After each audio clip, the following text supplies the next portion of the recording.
What's going on, everyone? My name is valeforxd, and today is the day where I'm going to talk about a couple things, and then we're going to get into the review. First of all, I'm canceling the Crash Bandicoot Marathon. It's over. I know I said I was taking a break, but I just feel like I'm spending too much of my channel time just talking about it. So I'm just gonna review games, do back effects videos. They will be coming back. Yeah, so today we're going to review a underrated Ratchet & Clank game known as Ratchet & Clank All for One. Now, the footage you're seeing here is courtesy of the channel WiiLikeToPlay. You can check out their stuff. They are a very good gang of YouTubers. They are respected gamers in the YouTube community. I would recommend you check out their stuff. They're very good at what they're doing. And yeah, so the plot of Ratchet & Clank All for One is this. Quark has somehow become president, and Ratchet and Clank are bodyguards. He goes to receive an award, but then finds out it was a trick made by the dastardly Dr. Nefarious. Dr. Nefarious accidentally unleashes a wigwam, which is an underground creature, and sets it loose on Lunopolis. Ratchet, Clank, Quark, and Nefarious all have to work together to get rid of the wigwam. After they get rid of the wigwam, all of a sudden they are blasted away by an enormous ship, and then captured on the ship. Ratchet, Clank, Quark, and Nefarious then find out someone by the name of Mr. Dinkles is actually trying to take over the world. Well, in this case, the universe. Don't correct me on that. Now, for people who don't necessarily like each other, excluding Ratchet and Clank, now have to work together to save the day.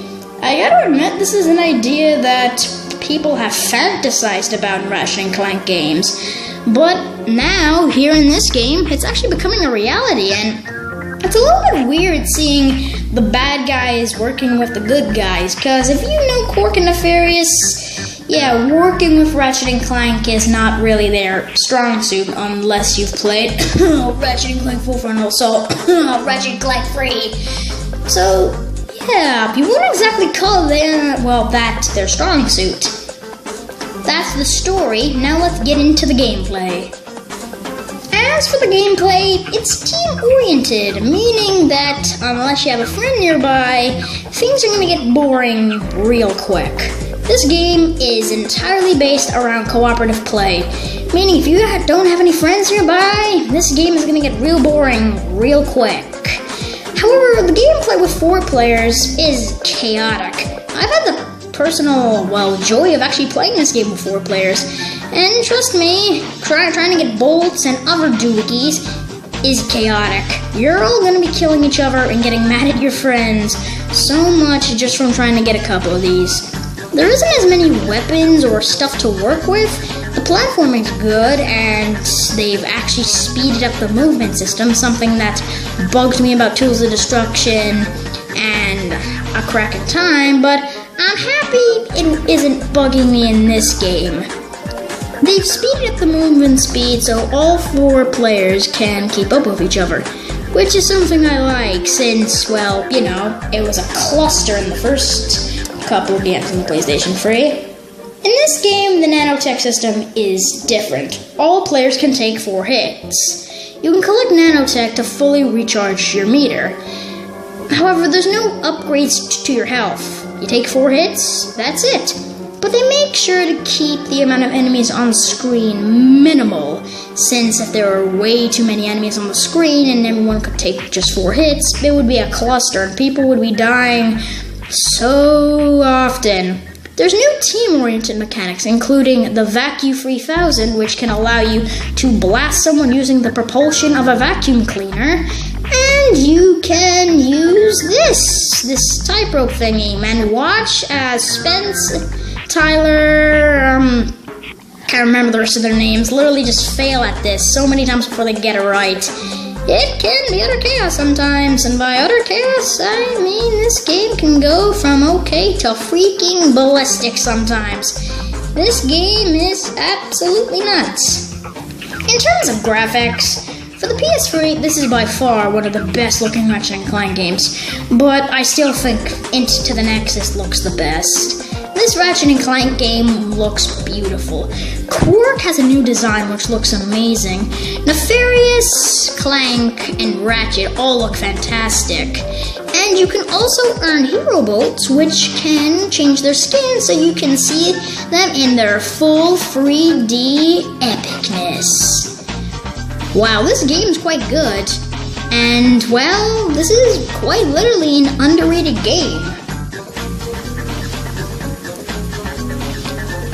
Did you know? Interestingly enough, the original title for Ratchet and Clank All for One was called Ratchet and Clank 4Play, but was then changed to Multiple Organisms. However, Insomniac Games decided to change this since it could be referencing other organs in the human body that kids should not know about until they're at least 12 or 16. Anyways, after this, they then changed the title to Bros Before Froze and Friends with Benefits. Or, one of the working titles was Brins with Benefits. I don't really know what that one was. Another thing this game does differently is the weapon system. The vendors look completely different. It turns out that your two robot companions, whose names I sadly can't remember, blast these weapon pods from the sky. All 4 players step on the weapon pods, and then what you do is that, well, you then all get to choose your weapons. There isn't, as many weapons as the previous games, and the Rhino is a friggin' suit of armor this time around instead of a rocket launcher. It still shoots rockets, and is still awesome to use. Trust me, and I mean trust me, this is just, oh my god, it's still cool. Like, seriously, it's awesome. I love it. Okay, let's go back to the controls a little bit. This entire game is based around teamwork. And if you don't have any friends nearby, you're going to be playing alone. That's not really true, but you still mostly play alone. If you're playing on your own, based on which character you pick, you'll be given a companion, aka an AI-controlled, robot. If you decide to play as Clank, you'll be stuck with Ratchet. If you play as Ratchet, you'll be stuck with Clank. If you pick Quark, you'll be stuck with Nefarious. And if you pick Nefarious, he'll be stuck with Ratchet, who's keeping a very close eye on him. In this game, there's a lot of enemy cinematics, meaning a bunch of enemies will, be shown to you. All of these enemy types come rather quick into the game, and you'll have to learn how to adapt to these enemy types. And as you can see here, we like to play, get absolutely clustered with enemies. Like, look at how chaotic this game can get sometimes if you don't know what you're doing. There are 42 hero bolts in the game, and once you collect 2, you earn a skin. Meaning that there's at least 20-odd skins to collect. And these skins can be from any Ratchet and Clank game, from the original up to, now. It's quite good.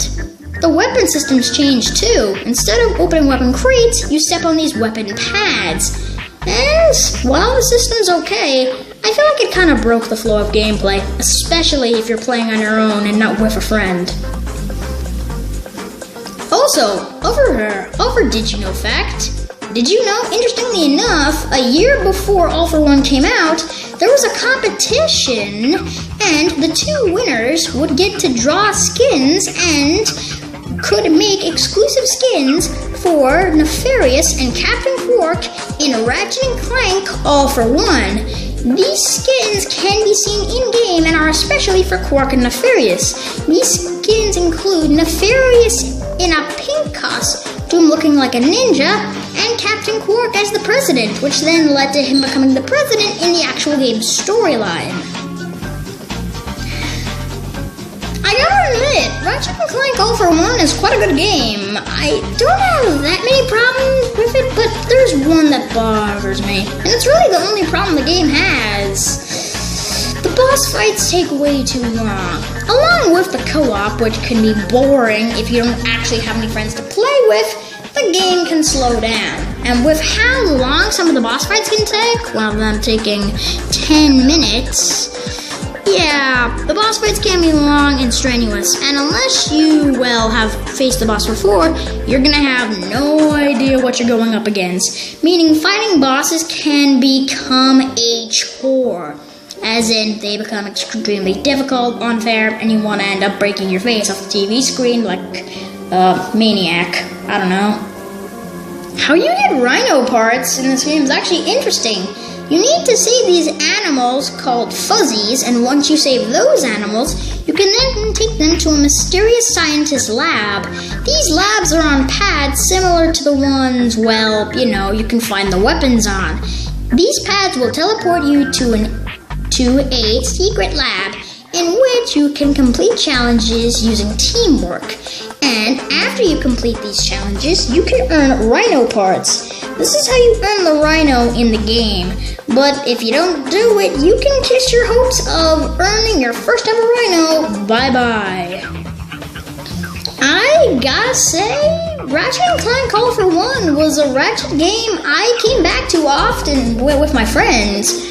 This game was one we didn't finish, and we're still trying to finish. But this is a underrated Ratchet & Clank gem. The only problems are very long but good boss fights, and, well, co-op that's boring if you don't actually play it like co-op. My name is WiiLikeToPlay, and my final rating for Ratchet & Clank All for One is 7 out of 10. Ratchet & Clank All for One is an underestimated game, and if you find a copy of this and you have about a bunch of friends, check this one out. Also, shout out to the guys over at WiiLikeToPlay who who footage I used in this video. Shout out to Chris, Tyler, Spencer, and pretty sure his name's Koopa for the footage, and great channel. Check those guys out. Oh yeah, also guys, one more thing I would like to tell you about is, well, a channel called valeforxd. valeforxd is the YouTuber I was talking about who is doing the Everything Wrong with Ratchet & Clanks, and yeah, the newest one he's gonna release is Ratchet & Clank Tools of Destruction. So if you've got any sins you wanna put onto his channel, all you have to do, you guys, and all you have to do is use the hashtag RatchetSins and then type in a sin using the hashtag on his newest video. And yeah, that's how you do it. My name is Matthew Nathan Patrick, and I will talk to you all later.